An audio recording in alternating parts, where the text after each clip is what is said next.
sa music pa lang na yan, parang nakakaiyak na may. Sa aking pagdilat ay hawak ng iyong kamay. So yan May, talagang sa ngayon si Sam ay nasa...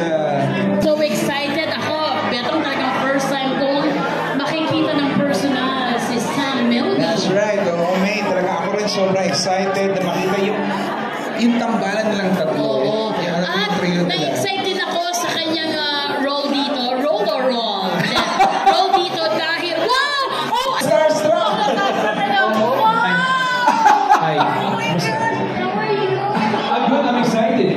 Nervous and excited. Oh. Sa wakas, ito na.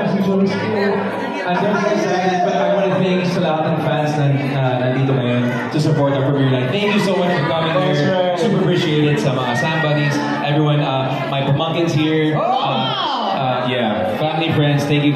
Sam, tanong pala, ano bang role mo dito sa movie at anong magiging papel mo doon sa Dengen? Well, I played the role of Miguel. Medyo parang third party ako dito. Pero parang akong maniligaw sa asawa niya para may in love siya sa akin. Yan ako. Yes. Yeah.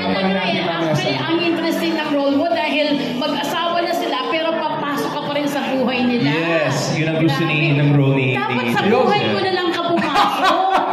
Sigurado ka ba, May? Oo, pag pumasok ka sa buhay ko, wala talagang halilang eh. May parang pamangkin mo na lang si Sam. Ikaw ang leader namin. Tsuhin ka namin. Sam, we'll see you later. Yes. Thank you guys. Okay, see you. Thank you. Once again, ayan. guys, Mr. Sam Milby. Actually, si Sam pa lang ay sapat na, but no. But no. Siya